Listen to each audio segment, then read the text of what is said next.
It's a bit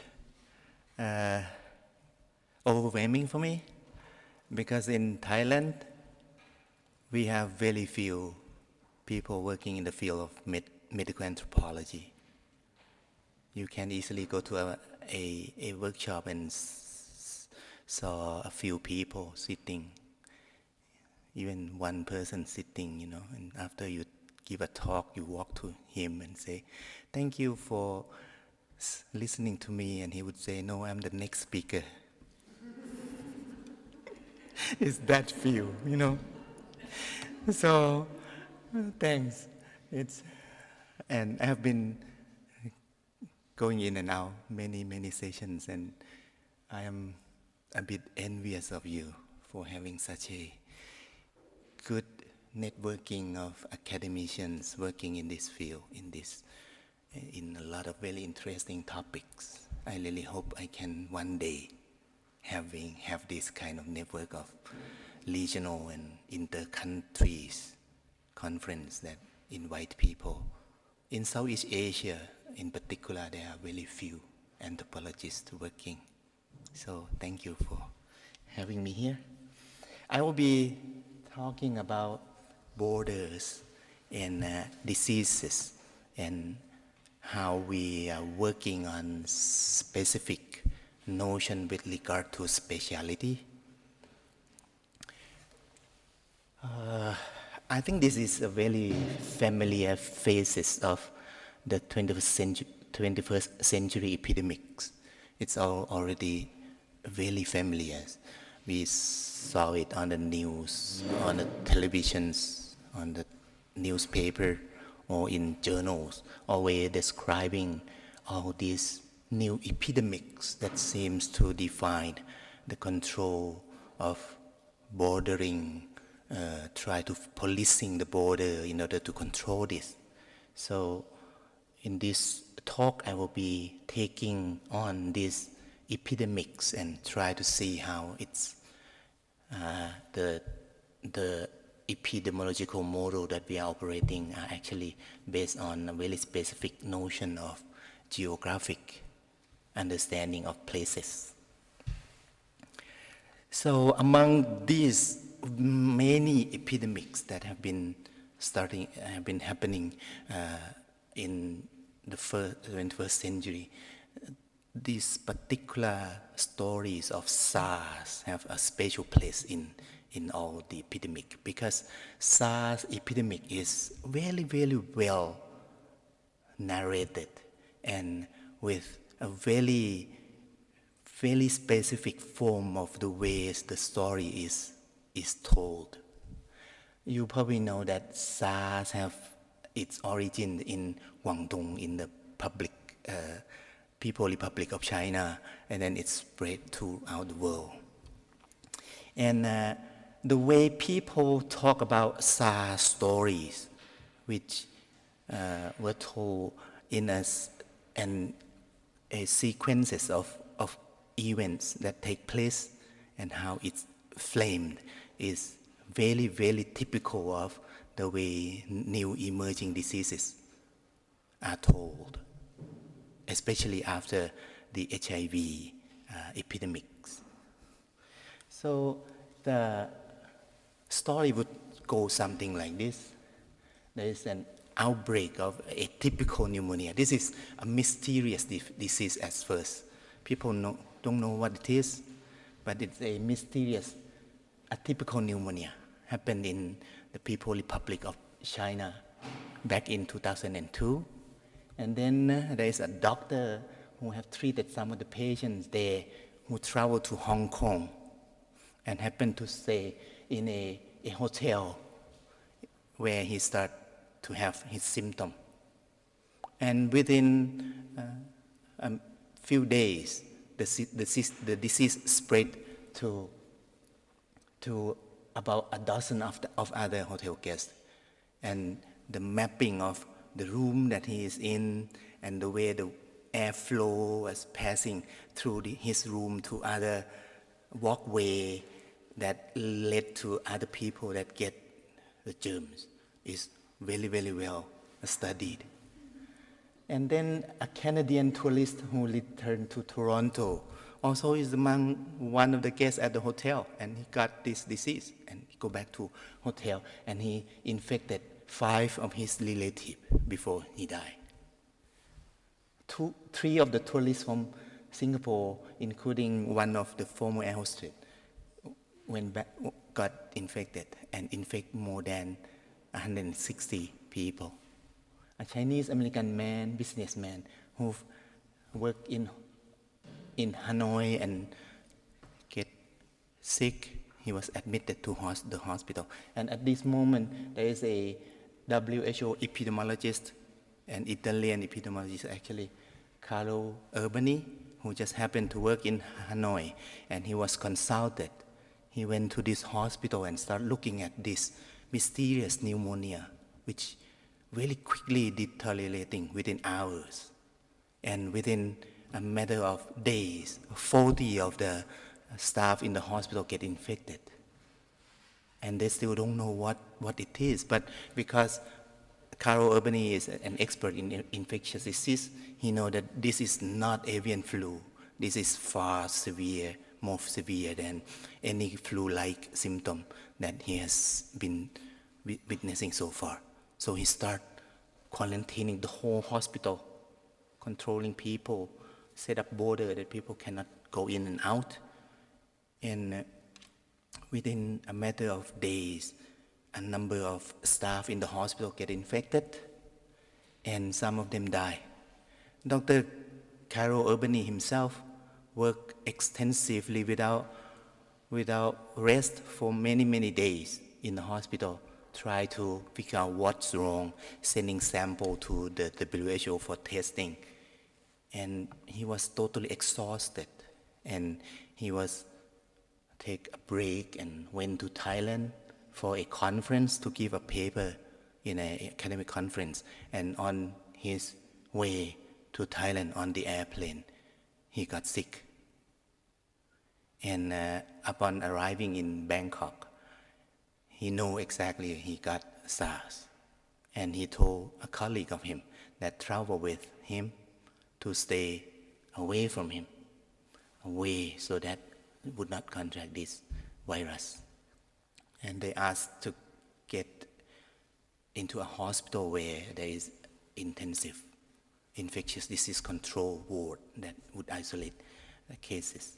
And he died in Thailand a few days later. But anyway, because Carlo Urbani also notified WHO for the disease, and there is an unprecedented collaboration of epidemiologists, virologists, and medical professionals that work together in such a good collaborations. It's make very, very fast understanding of how the disease developed. And with this understanding, they are able to control the epidemic. This is a typical stories that involve ways of telling stories about epidemic that are unique to our era of the viral new emerging epidemics. We call this, according to Priscilla Wald, he called this outbreak narrative. Outbreak narrative is a way of telling story, telling an epidemiological story, which follow a typical formulaic plot that always start with some mysterious disease happen, and they are tracking down the source and identifying this infection, and then locating what they call index patients, like patients that first get the disease. We probably know this also as patient 0, which is also have another whole stories of why it's called patient 0. Actually, it's patient O, but it was mistaken as 0 later on. But anyway, they always have these index patients that you can trace it back to someone responsible for carrying germs and travel through places. And then there would be this elaboration on global route to which it's it travels like to Canada, to Singapore, to Hanoi, and then to Thailand, this kind of thing. And the mapping of how disease spread always involve some graphic elaboration on, diagram of disease traveling through space, global connection of all these things. And then there would be the identification of microbe. In this case, it was a civet cat, which is a kind of food for people in People's Republic of China. The species interactions that take place in a market that sell wild animal as food for, this kind of exotic interaction of species. And epidemic work that in the end, stop this spreading by, containing the disease through quarantine or surveillance. This is a typical outbreak narrative, which pathogen, hosts, and humans entanglement animate the mysterious plots which are eventually solved. And it's probably analogous to a good detective story that always have this happy ending somehow. But the problem with this narrative is not only create some kind of expectation and emphasize on certain role certain people play in the epidemic, but it also carry with it some of the stereotypical or social connotation of who are spreading diseases. And this can have very negative ramification to people like migrant workers who are portrayed as carrying disease across borders. But what I'm going to elaborate further is that in this outbreak narrative, there are always geographic underlying of the story being told. In this global epidemics or in these new emerging diseases, it seems that the story would be totally different from, for instance, the typhoid Mary, right? Typhoid Mary, which is the patient zeros that spread typhoid in the United States. It's very local kind of, you are a housemate that prepare food for a family, and then the family get sick because of typhoid, and people would be coming after and detect and trace to her as the source of infection because she is a healthy carrier of germs. This change of geographic underlying of stories can be, situated within what we can call the epidemiologic transitions. This is a theory that Omland proposed back in 1977, that we can probably understand how diseases and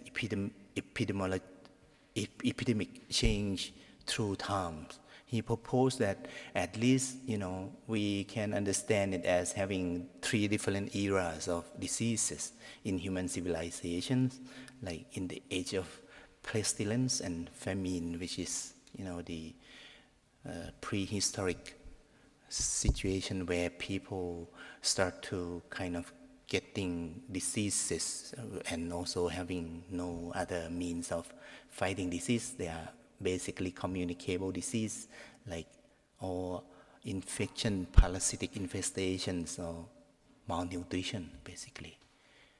And widespread of infectious disease. But then there's the age of receding pandemics, which seems to be a break from the previous age. And then, we enter this modern time of age of degenerative and man-made disease. This is back in 1970. But later on, there would be some revision of this by saying that, we have these 3rd epidemiologic transitions, which the first epidemiologic transition would resolve associated with the settlement of people in the Neolithic period, because prior to that people are kind of moving around in small group of band or tribal organizations that are not big enough to carry with it the host and carrier of diseases, and they're moving around, and if they get some kind of infectious disease, they would die. The whole group would die. So it's impossible to have epidemic at the time. But then after the Neolithic period, where people settle and have contact with animals because they start the domestication of animal and farming, so this create the first conditions that make the epidemic possible in Thai, in people civilization. And the second epidemic transition would involve the shift to this from infectious disease to chronic non-communicable disease, which is related to modernity and industrialization. But there is also the third transition, which, this resurgence of infections, viral infections, new bacterial infections that seems to be occurring in the context of globalizations, where people travel a lot and the world seems to be highly connected, and disease seems to be spreading very easily. So this basically is the background of the shift that make the specific form of storytelling in epidemiological detective story possible by tracing through geographic expansion of diseases in this age of globalizations. But it's not only disease and germs that are traveling.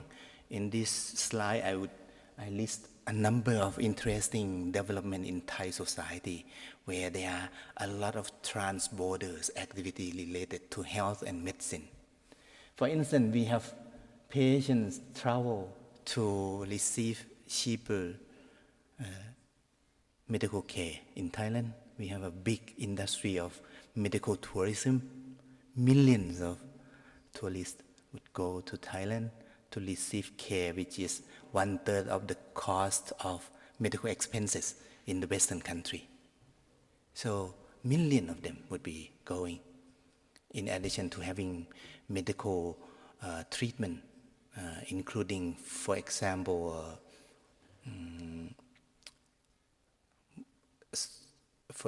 plastic surgery, which is not quite a disease after all, but it's a lucrative medical industry in Thailand. Or sex, change operations is also very, very good. I have a friend who is an expert in this field, so if any of you interested in having sex change operation, you can contact me. So there are millions of tourists that go to Thailand for this purpose. And there is also elders and expats who move to live in Thailand in a retirement communities.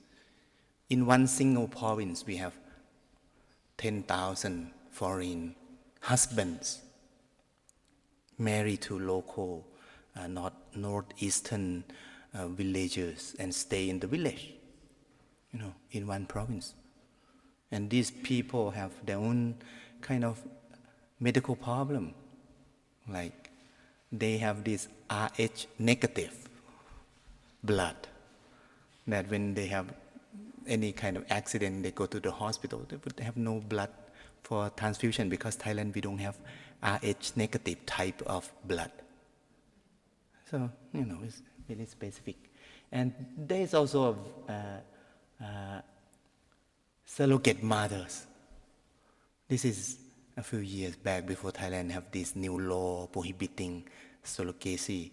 But in the previous time, you can easily go to a province where in the village you will see tens of women are pregnant and they are sitting there, and all of the baby of foreign parents. They earn their living by being mother. So these are also a lot of, but when Thailand have a law prohibiting this kind of medical services, it moved to Cambodia in 2015. Thailand have a law prohibiting this, especially commercial IVF. So they moved to Cambodia. A year later, Cambodian government also have a law prohibiting this. So now medical doctor in Thailand fly to Laos to perform this same task, but just across the borders now. So they are moving. There is also buyer crop in Thailand, in particular when the HIV epidemic was very, very severe. We have no drugs, so patient would be travel to India to buy drug and smuggle it through to the custom into Thailand and distribute among network of patient organizations. Even nowadays, if you go to Google and you type in Viagra, it would have Thailand automatically pop up, because Thailand is probably one of the most important market.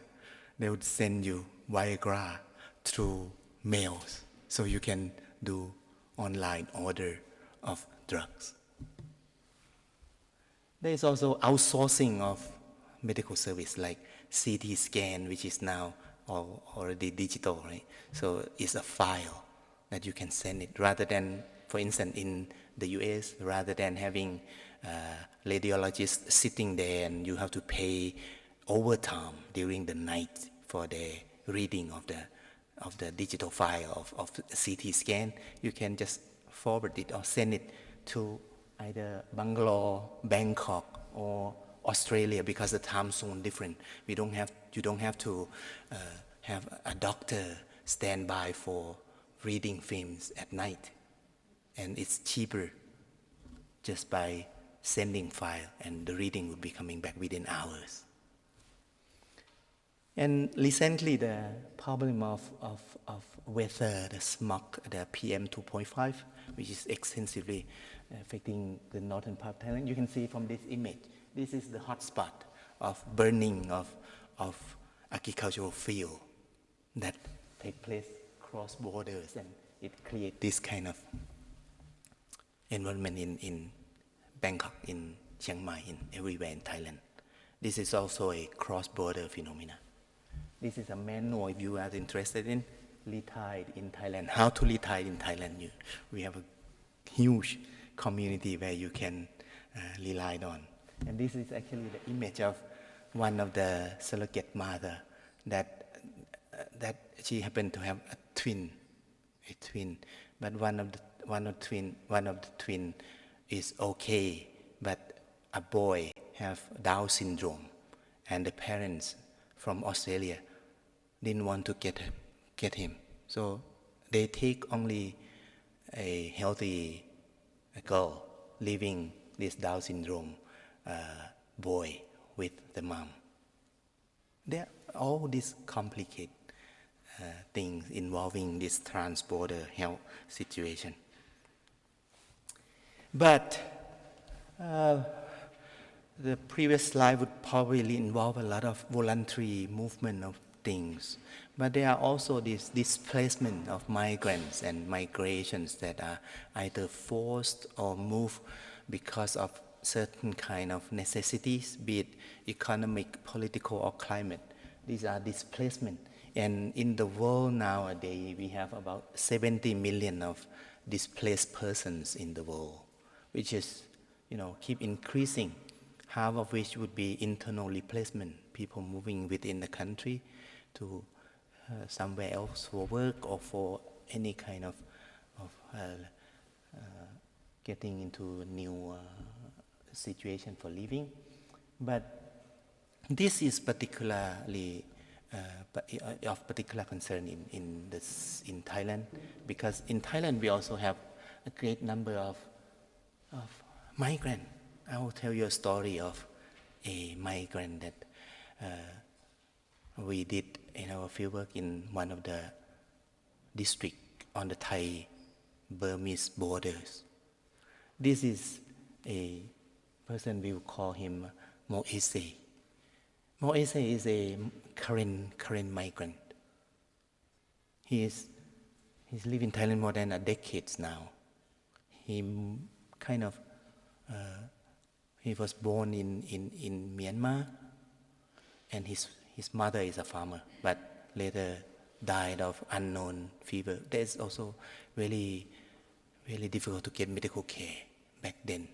So his mother died. His father became a soldier. All of the current people would be some kind of fighter anyway, because they are fighting with the Burmese military forces.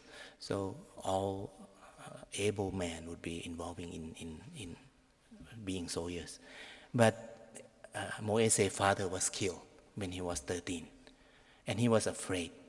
So he fled to Thailand and living in the district border of Thai, Myanmar, for many years, working as labor, earning his living, because Thailand have a very relaxed way of, people can move in and out without a lot of document and process of checking. So he lived and worked as labor in Umpang district, a district on the border of Thai and Myanmar. And then later on he get to know a woman. The way he get to know this woman is not because he saw her or something, but he get a phone call. He connect her through internet, getting to get to know this woman.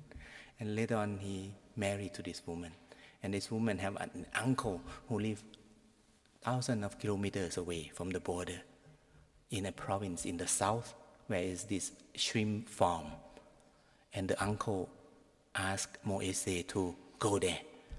Moise have no idea where it is. He's not even have any geographic orientation about the place.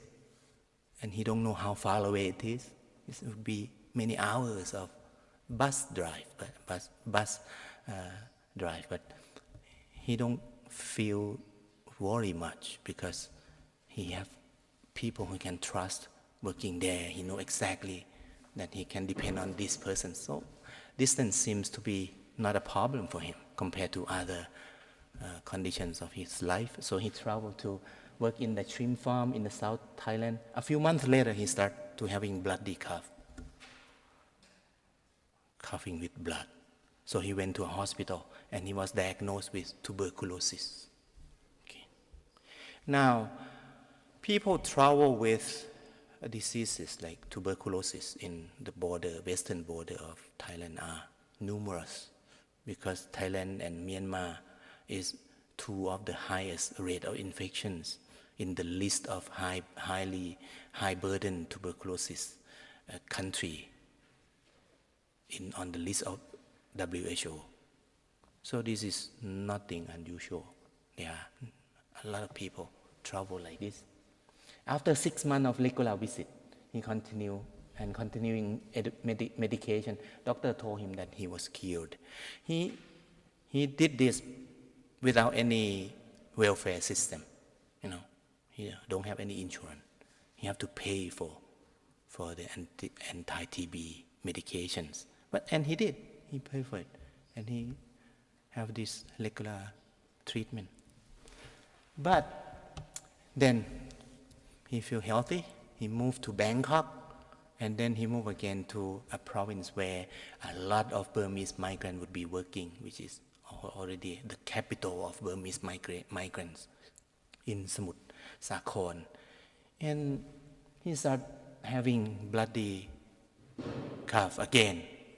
And his wife said, okay, why don't you come back home and seek care here in Umpang district rather than getting sick away from home. So he go back to Umpang and start, and he was diagnosed with multi-drug resistant MDR-TB. We don't know when the MDR-TB take place. Is it because of the previous treatment is not adequate, or is he getting new infections from other migrant worker in Smut Sakhon, nobody know. But he get this MDR. So the Umpang hospital is very, very concerned about all these migrants and not being able to finish the medications. So they built a village, basically a house, several houses that these migrants can stay free of charge. And they also employed them as gardener, taking care of herbal gardens in the hospitals, and give them TB drug, which is extremely expensive. A case of multiple drug resistant tuberculosis would cost at least 500,000 baht, which is a lot. So the director of the hospital made sure that this patient would stay and try not to waste this huge amount of money without finishing the treatment. But they also have an investigative team going to the house of Mo Ese, and they saw that, you know, this small little hut have 9 members living together in this small, 10 people live in this close proximity. So they have this tuberculosis skin test, and 9 of them is negative, but 1 is missing. Another member have left to work as a live-in nanny, taking care of baby. Well, and we have no idea if she has any kind of tuberculosis or contact any kind of diseases. But the hospital start this direct observation treatment by, you give medication to the patients with hospital personnel looking at you and ask you to put it in your mouth, and they would use this flashlight, and you have to swallow it, and after swallow it you have to open your mouth so they can take a look into your mouth and make sure that you swallow it. Because multi-drug resistant tuberculosis is very, very serious in the Thai healthcare system. They make sure in every step to make him comfortable, have a house to stay. Treatment is free of charge. Have work and payment too. And his condition is quickly improved. But Moise also have other concerns. He left Myanmar more than a decade ago, and he don't have any official document at all. And the only person, living relative, that can be a witness for his process of applying for official document as a Myanmar citizen is his aunt, who is getting old, and he is afraid that maybe his aunt will die soon. He better go back. So he asked the hospital to go back to take care of this business back in Myanmar. The hospital, say, you can go for, a week or so. They pack medication for him so he can carry for a month, and he would go to Myanmar and do this business, take care of his documentation as a citizen of Myanmar. But he was never coming back. He just disappeared. This is only, a few more months, the treatment will be complete, but he's gone. So basically we are operating within this space of in-between country where the border are permeable for some, like for the patients, but it's not allow medical officers to go into the territory of Myanmar to follow up cases. It's porous somehow, but difficult to manage for this disease control. So let's see what is the geographic here. The migrant. This is the map of the district. Okay. The district is on the western border of Thai and Myanmar, and they are Thailand and Myanmar are identified as high burden country for TB for WHO. And there is about 100,000 refugees reside in 9 border shelters. And these border shelters are not strictly regulated. People can walk in and out. They can go and seek for work in the province, coming back later on. Migrants from Myanmar account for 69% of low-skilled migrant workers in Thailand.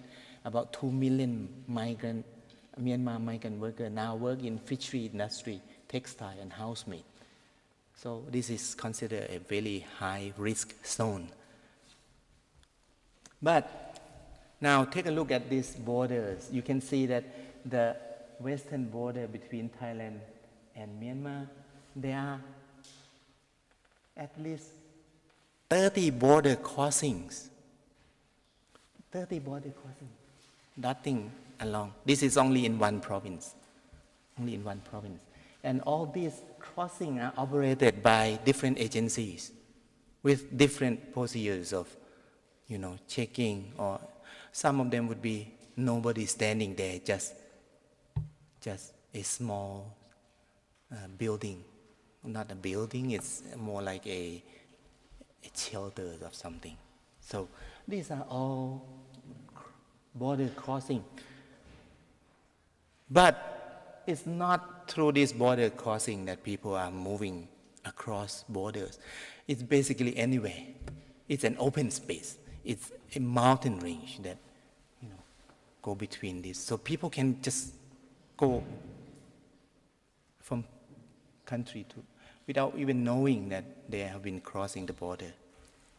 So this is the kind of border situations that we are managing diseases across between countries. So now let's go back a bit to see how these borders are created. We can say that prior to the advent of Western colonial power in this region in the 19th century, the territoriality and boundary between kingdoms are very fluid. Right? People can moving. There are no borders. It's a matter of you controlling the populations. Populations are more important than land.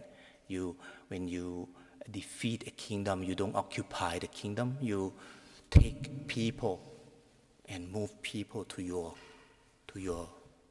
country, to your nation. And in the southern of this Tenasserim, which is a mountain range, it was occupied by Karen people for centuries.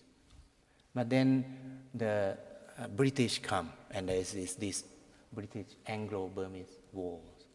In 1862, Tenasserim was annexed by the British powers. And 6 years later, the negotiation of border between British and Siams, Thailand at the time, were settled. So there are borders between Thailand and British Burma. But borders on a map, on this immutable mobile, is also only usable for, negotiation in Bangkok. But as for people, they have no idea where the line between countries are drawn. It's not written on the ground, or people cannot really realize about it. But then after the World War II, the British left, and conflict between the Burmese government and ethnic group start and getting extremely difficult. The war between the KNU, Karen National Union, and the Burmese military forced a great number of Karen people to flee to Thailand.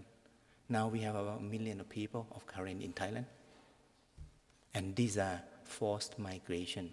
But in 1990s, Myanmar opened up and the border trade flourished. And there are even more migrant workers coming in, and more people in Thailand as well. Big corporation in Thailand would be going to Myanmar to do these corn farms and burn down pristine forests, cutting down trees and devastating the forest in Myanmar to grow cash crop. So now that is the colonial construction of borders. Now I want to give you another perspective on borders, which is, I would say it's more like a sacred geography of local people.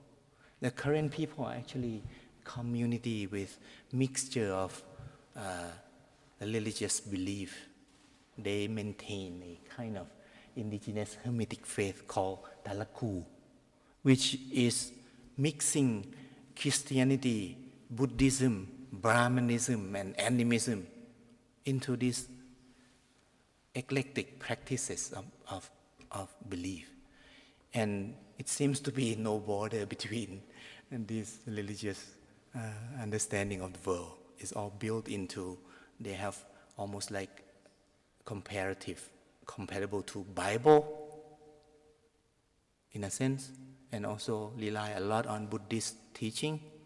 But there's also this Hermetic practice of not being a monk, but it's more like a sage. Meditations and praying, and they live in a very simple way of life. There was a sacred ashram built on the Thai-Myanmar border. This considered as a spiritual sanctuary for the current people in Umpang. And they would go there, the younger generation would go there and being trained and practice as the religious practice they have. And there is this beautiful pair of centuries old carved elephant ivory. It's 40 kilograms for each, and it's as high as 170 centimeters, about my height. Kept in the ashram. This is one of the most sacred objects, and it's curved with all this Buddha image, story of the Buddha on this. The tusks were, the legend has it, that the tusks were actually from an elephant. An elephant, this sacred elephant, live in the sacred places called Mulait. Mulait. This Mulait is, you can see from this small little image here, there is a temple on top of the mountain, which considered to be a sacred place. And this elephant actually lived there.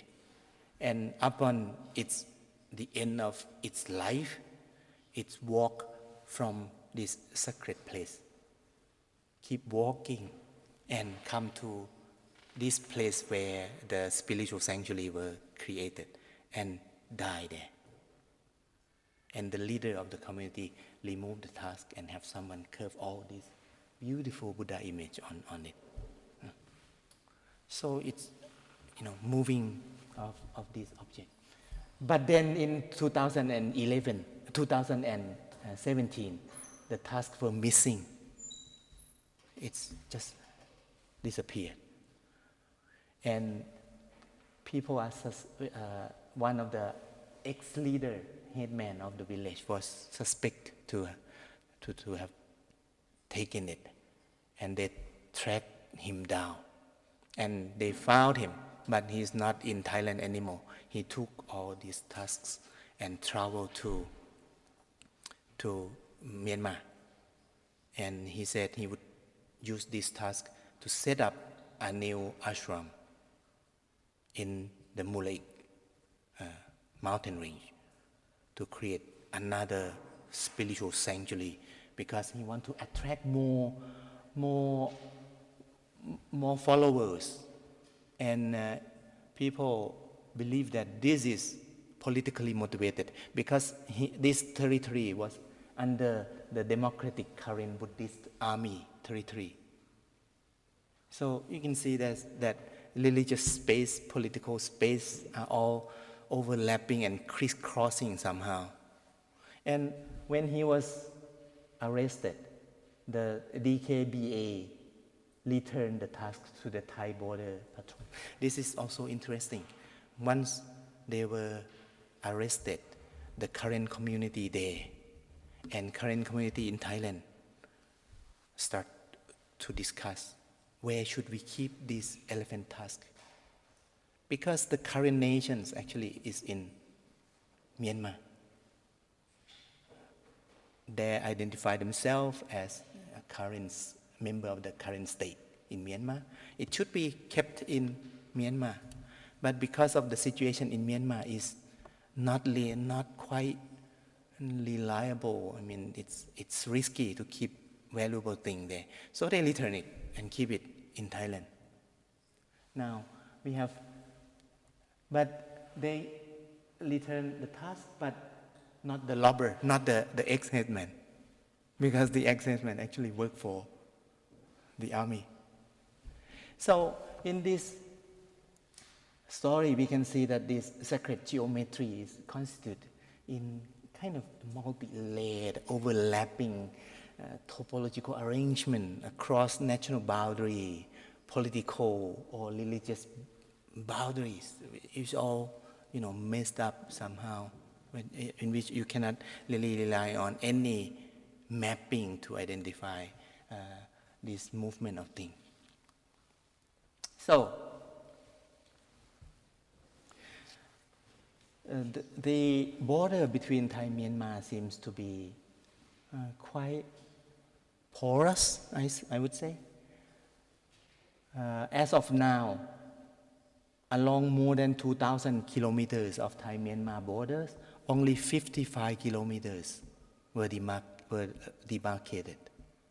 So the rest are, people don't even know where the border is because there is no demarcated. There is line on the map, but the actual places where the border ends, the Thailand end and the Myanmar begin, nobody knows. So in a sense, policing the border was absolutely impossible, and it's either porous or locally inconceivable or even contested on the ground. Yeah. So in another way of looking at this, like the story of Moise, we can see that distance and proximity are all relational. He can travel thousands of kilometers to the south, not because he don't know that it's far away. He knows that it's somewhere away from the border, but he didn't care. It seems to be quite close to him because of this sociality that connect him to the place. The border then was less consistent of geographically fixed point, but more flexible dynamics and contingent. People moving and have an experiencing border differently, dependent on all kind of life situation that they are working. So epidemiology and biocontainment model of disease control is based on a totally different spatial assumption, which I think we should be examining this to understand why that we need a new imagination for epidemiology to work on disease control. Now, in terms of medical geography, we can certainly look back into how this field is developed. We can begin with John Snow's famous map of cholera in London, which kind of mapping this geographic distribution of cases that come to him and was diagnosed with cholera, and then developed into the field of epidemiology later on. And he has become the father of field epidemiology. And even the emblem of the organization is the handle of the water pump, right? Because he removed the handle of the water pump, so people can no longer use water from the pump. And because cholera was spread through the use of this pump, the epidemic stopped. So it's very, very geographically bound, the concept of epidemiology.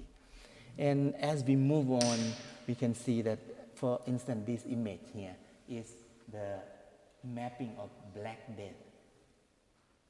And this one also have chronology on it, like 1346, and it keep moving from Mediterranean, and within a span of 10 years, about 10 years, it would cover all the place. It's moving on a geographic surface somehow. And this is the map from WHO on the in a graphic distribution of Ebola.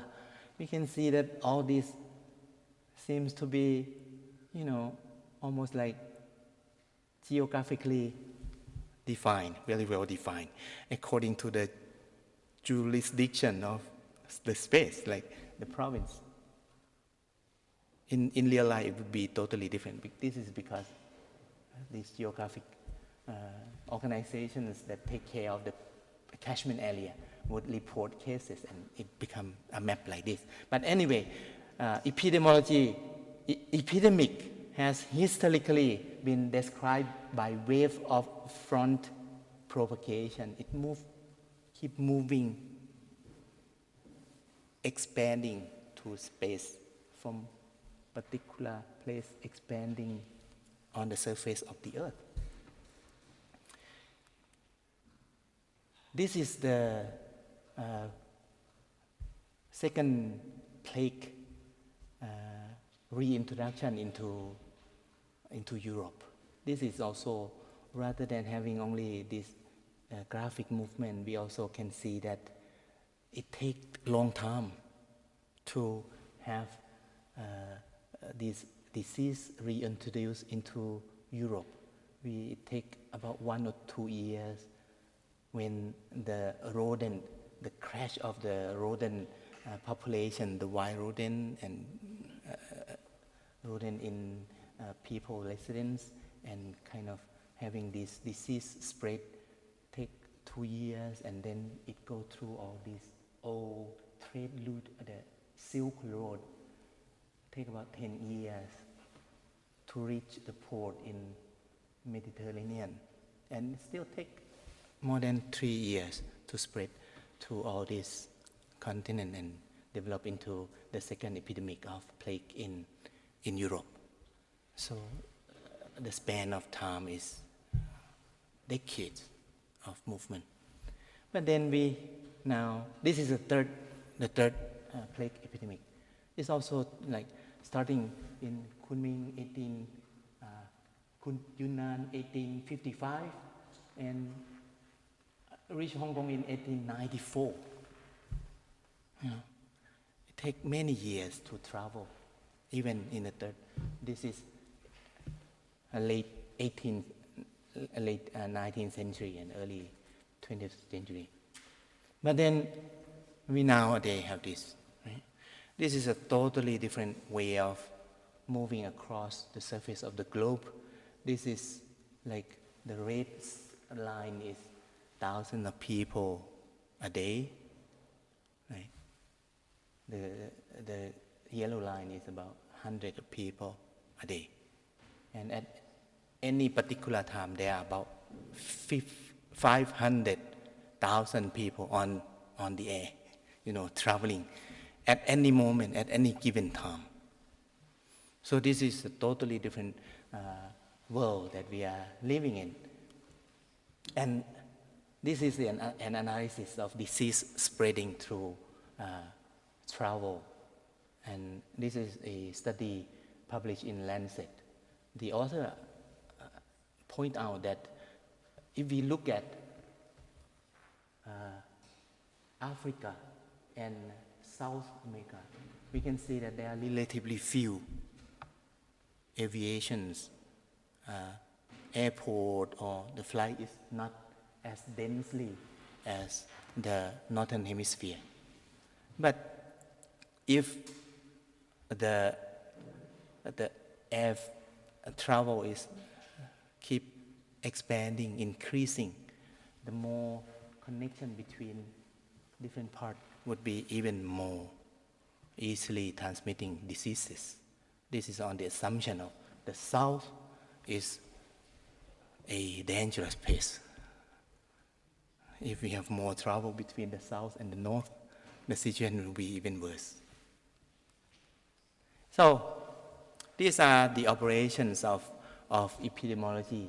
But I want to kind of take a look at epidemiology and how it operates within this geographic understanding. Basic epidemiological operation would involve several of these things like surveillance, isolation of treatment, and treatment of symptomatic cases, quarantine of close contact and high-risk group, other biosecurity measures. Right? So surveillance, we put on this population-based monitoring of epidemic in a given area at a given time. Right? The isolation of cases and treatment of symptomatic cases is being able to identify and remove symptomatic individuals from the general populations. And quarantine is basically remove individuals who have had contact with an infected individual but not displaying symptoms. Other would involve sanitation, cleaning up, culling of carrier, like killing of chickens or animals that have germs. The barrier system, remove or reduce contacts to agent and pathogen, or even formalities. But all these operations based on a set of assumptions about space, which is, first of all, clear target population within a clear geographic boundary. You need to have this before you can even start a surveillance. You have to mark a space. So how can we do this, for instance, for the migrant that keep moving back and forth between Thai and Myanmar? How we do this surveillance? We have no means to do so. More essay just disappear. We don't know whereabouts of his. Secondly, we need a clear spatial segregation of the absence and the presence of disease agent and pathogen. We have to be able to identify this is clean, this is infected. But there are a lot of cases, for instance, in tuberculosis. You have latent TB, which, for instance, in Thailand, we would have something like 30% of our populations having already tuberculosis within their bodies without any symptom. This happened because of the long process of evolution when the tuberculosis itself also adapt to survive in human body long enough to keep spreading. So it's almost like impossible to say who is infected, who is not. This is basically a pathological life. And then you have to be able to demarcate, show up border, control of the flow of undesirable things across mappable terrain. These are all basic assumptions of how epidemiology these days operate.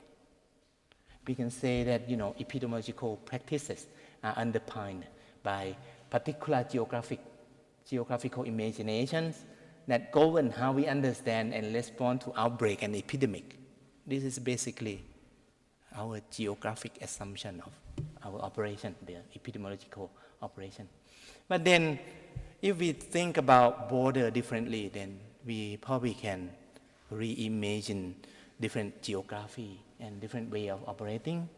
I'm not offering prescriptive thing to do here, but we can see that borders are contingent, and they are all very conditional to temporal fluctuation of human motive, shifting values and cultural diversities. Borders also not fixed, not drawn on the ground, but they are enacted and considered through practice. Like border is actually on the Thai, on the between the country, right? But the actual border are actually at the airport, because you didn't have any experience of border when you take your plane, for instance, from Thailand to Moscow and back here to Tomsk. We only have the experience of border at the airport, where our visa was inspected, where there are custom officers sitting there enacting the border through practice. Border appear at the checkpoint where migrants are moving freely, but when they have this checkpoint set up on the street somehow, that's the border. Or even at the recruitment agency office, where these migrants seek for work, seek for job. These are where the border are enacted, and it's real at that moment.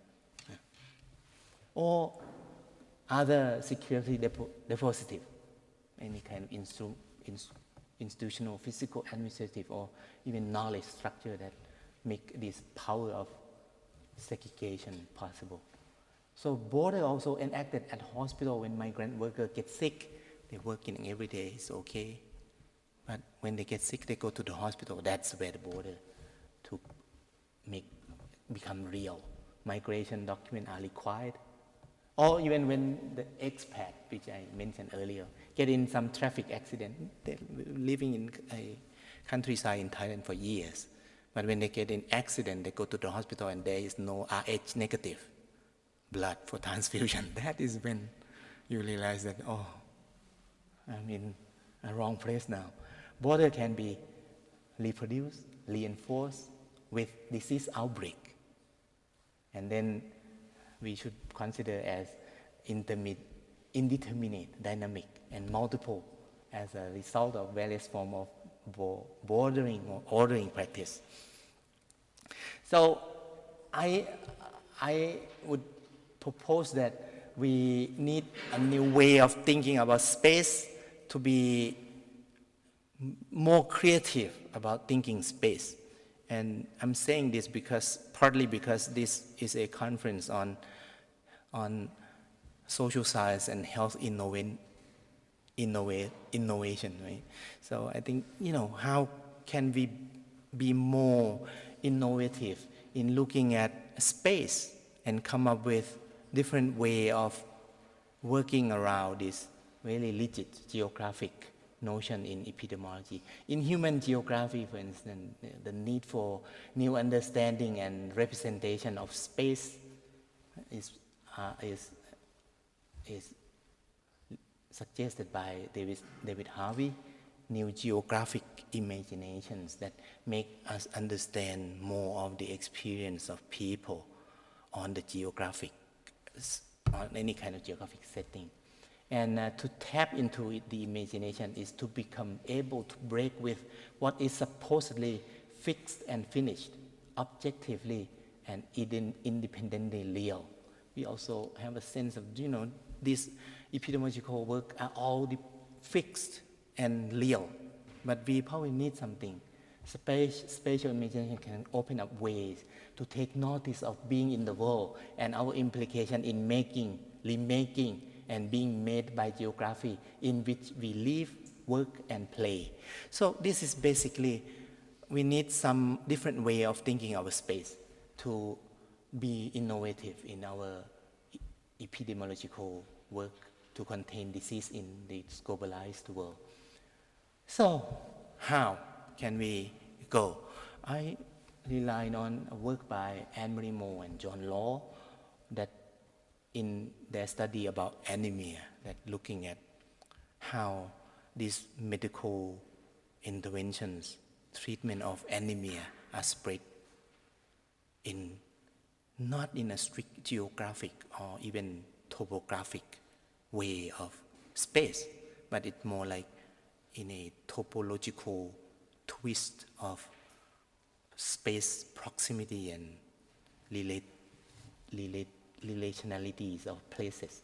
And Anne-Marie Moore and John Law propose that there are probably three different ways of looking at space. One is more like a region where objects are clustered together with clear boundaries. This is basically what we have in our epidemiological study so far. The second way of looking at this is looking at it as network where things can be related to each other in many different dimensions. But yet there are certain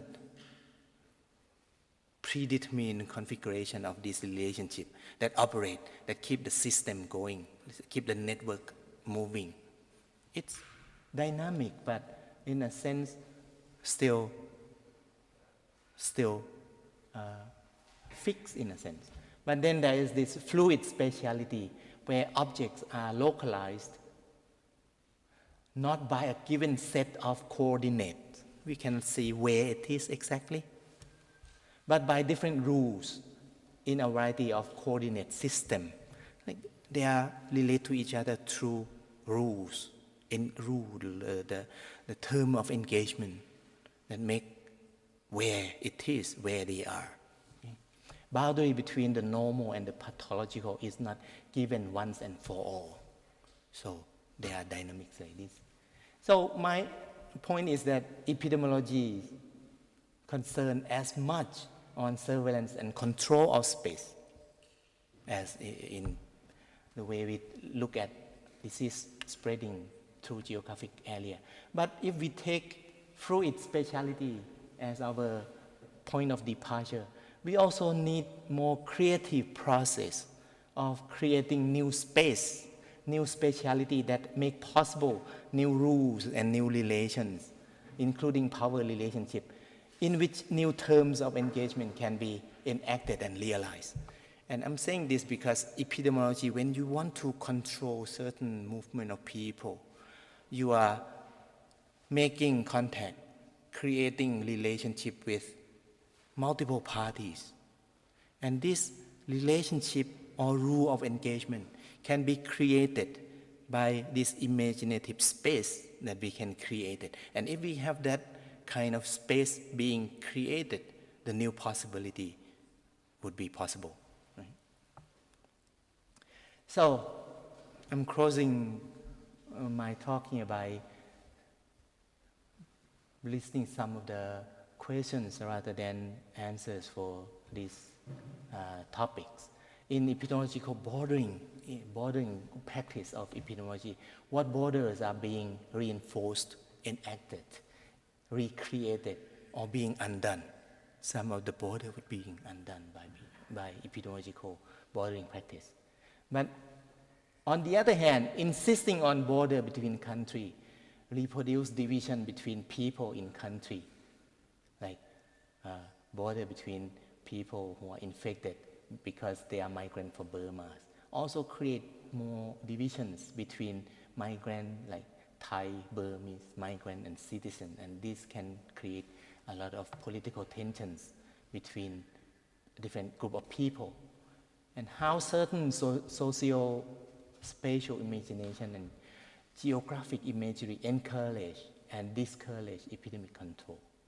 This is spreading not only as diffusion through geographic space by biotic and abiotic materiality, like germs, carriers, hosts, formities, but also by sociality, cultural entanglement can make proximity and distance relational. How can we put this notion into the process of mapping, if we can say so, creating representative of space?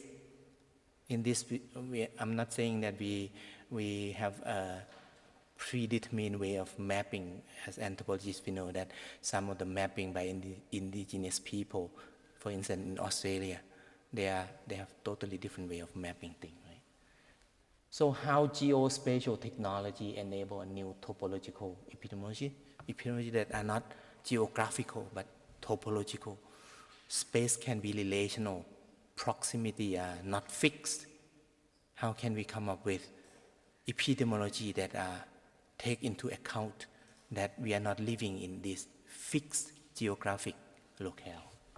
How methodological exclusivity, this is the last point, how our academic boundary also create borders that inhibit us from imagining new way of working about space and epidemiology.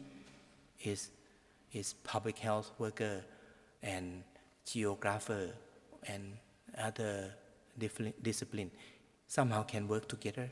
What are the common terminology and language that would enable this crossing boundary of academic endeavors? Thank you.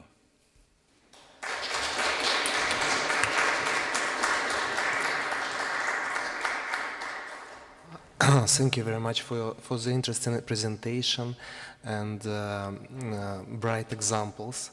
I think we have some questions from our audience, please.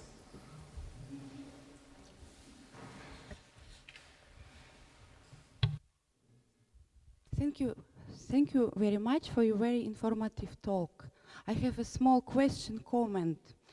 about a connection between practices of belief and trust in health system. Do they good and productive interrogate with each other? Practice of belief and trust in health system in Thailand. Interaction between these two social processes. Practice of beliefs in folk, in communities, in local communities, and trust in health system with other. What can you say? What can you say about? Thank you. Thank you. I would say that there are always different way of different perceptions and practices that are in conflict to each other, especially when you consider it from a more like knowledge traditions that are quite incommensurable. So they are struggle to kind of somehow work to collaborate between different parties with a different way of thinking. This is not different from academic tribes that we have. People who are working in different academic department would be difficult to talk to each other. This is even more so because the power relationship between local community practices and academic or scientific institutions are even more different. So this is probably one of the tasks of why we need anthropology, social science, and humanities to work with medical communities.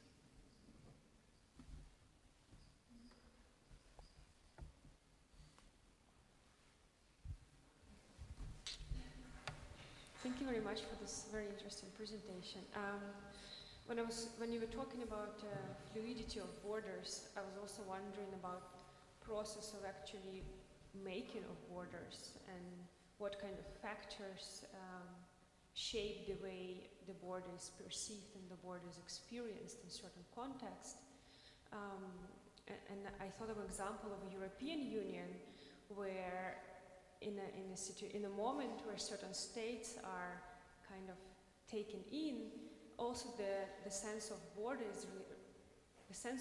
is changing not only in terms of geography, that it's now part of a European Union and not outside of it, but also in terms of health. For instance, certain states that were required to have, for instance, tuberculosis tests if they citizens from one state go to European Union have to have tuberculosis test. While becoming part of this border, this supposedly health risk is not there anymore. You're not required tuberculosis test anymore. For instance, in case of Ukraine, for instance, in case of Eastern Europe. So I was wondering also if you can comment somehow how this border making might influence our perception not only of certain population groups, but also of their health statuses. Something more. Yeah, I totally agree. It's more like I give you an example of a very interesting case in Thailand. We did a research on caregivers and caring in elder populations in Thailand, and there is a case of Norwegian man whose age is about 50, not really old, but he's probably have enough of his work, so he just spent his life in Thailand, in Pattaya. Okay, and he is doing fine, but after a few years in Pattaya, he just got this stroke, and he has a condominium. He lives in a condominium, and the cook, he is very, very familiar with her, and the cook and the husband also work in the condominium.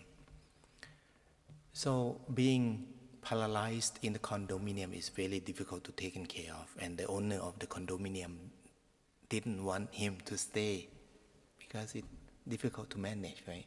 Having a sick person there. So the cook and her husband decided to take this Norwegian man, totally paralyzed, almost comatose state of unconscious. And took him to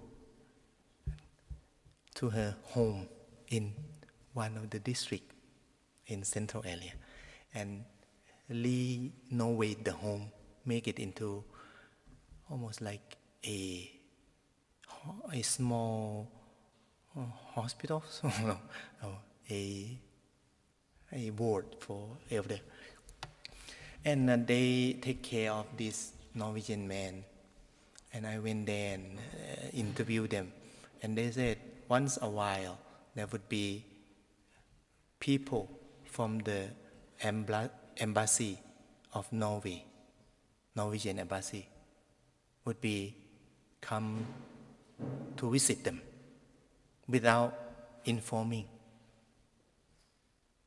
They would come and see how this family take care of this Norwegian citizen.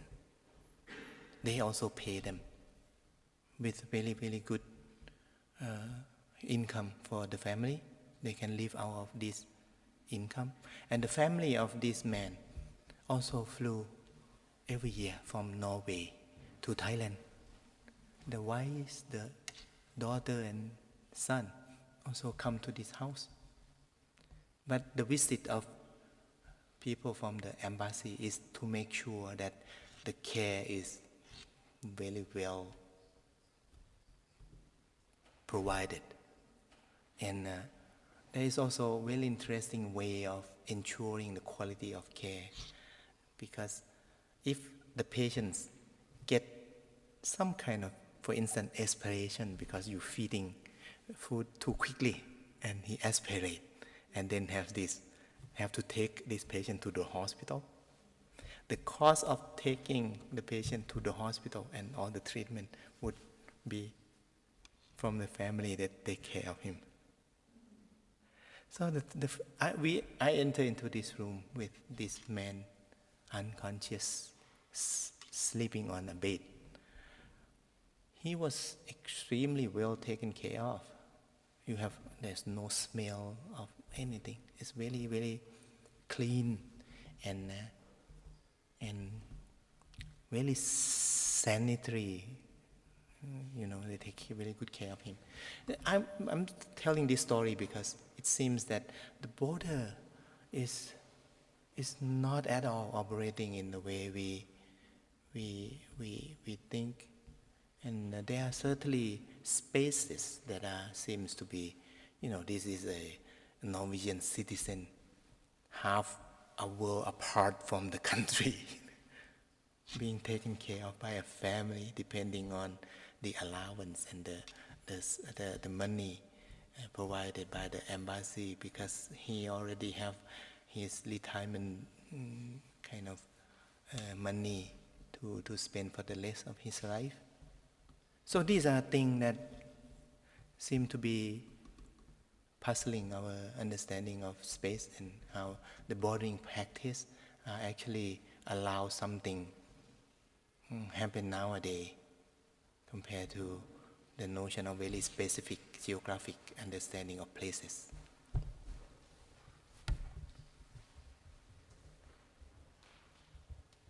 Thank you very much, Komatra. It was a wonderful presentation, and I would like to come back to the two narratives that you start with, the outbreak narrative versus the Moise narrative. And I feel like these two narratives also tell something about what we mean by globalization. So I would like to raise this issue of globalization, which is not in your presentation, but I suppose it is in the background in any way.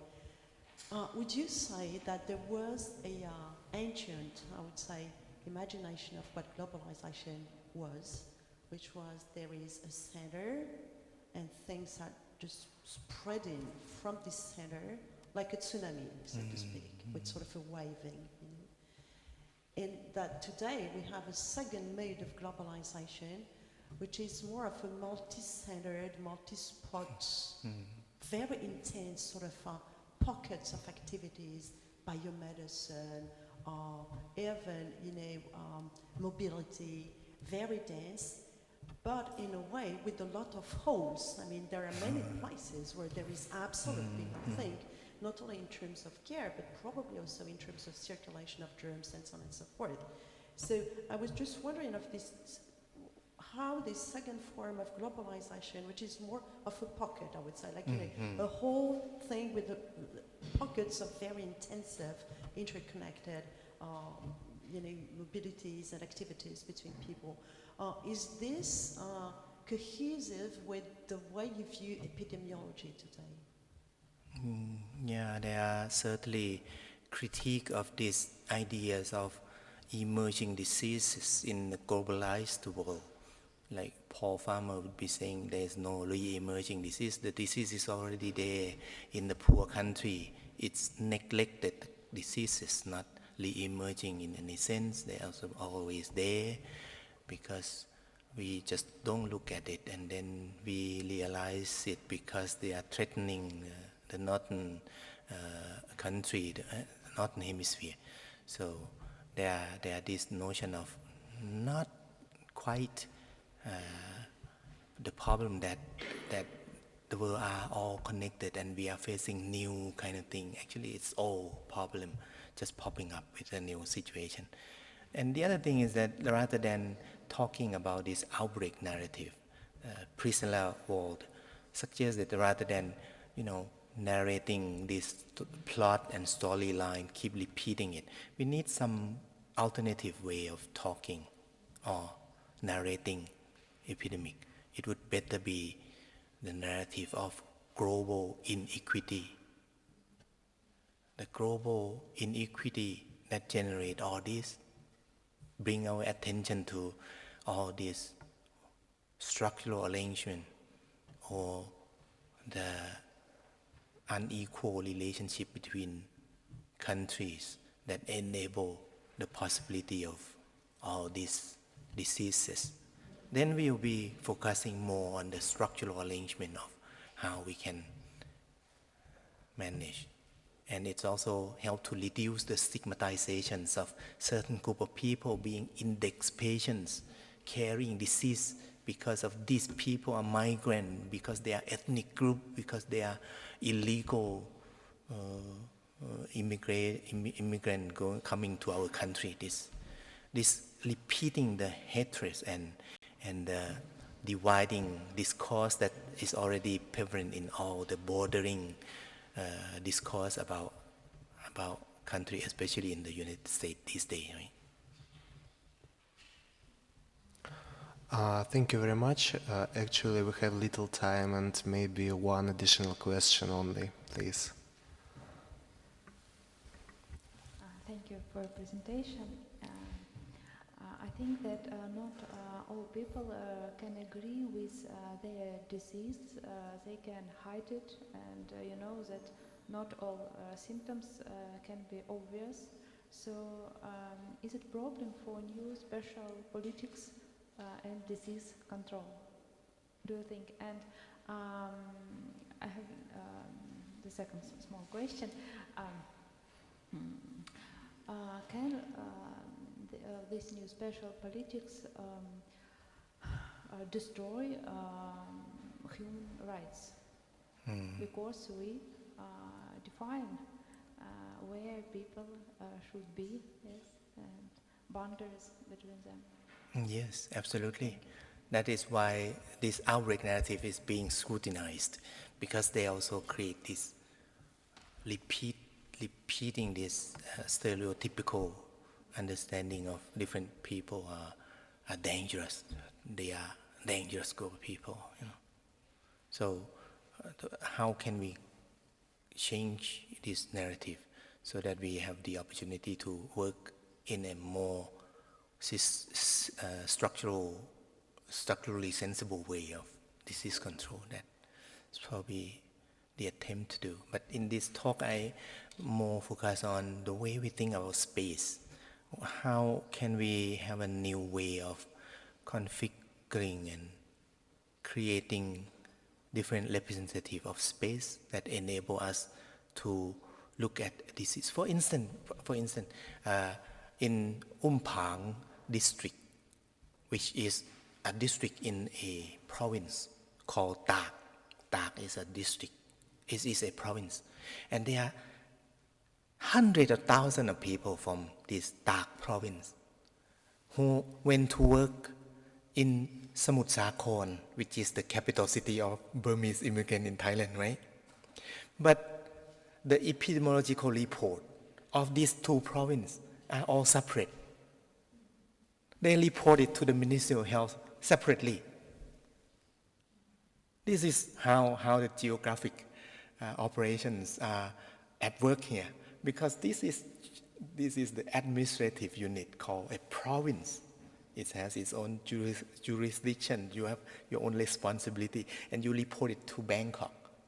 Samut Sakhon also reported to Bangkok, but there is no anything that they can do to create these spatial representations of the two provinces so that epidemiological understanding of fluid movement of people can enable us to understand and be more creative in working for these immigrant workers, which contribute a lot to the economic growth in Thailand. So that is the way geography operates without us being aware of the assumptions and the thing that is already there. It's always like this. Yeah, that's what I'm arguing for. Thank you. Thank you very much, Professor Komatra, for your lecture and the discussion. And thank you for your attention, ladies and gentlemen. And I propose to join us in the old building of State University Library. And we will continue our discussion about antibiotic resistance. Thank you very much. Have a nice day.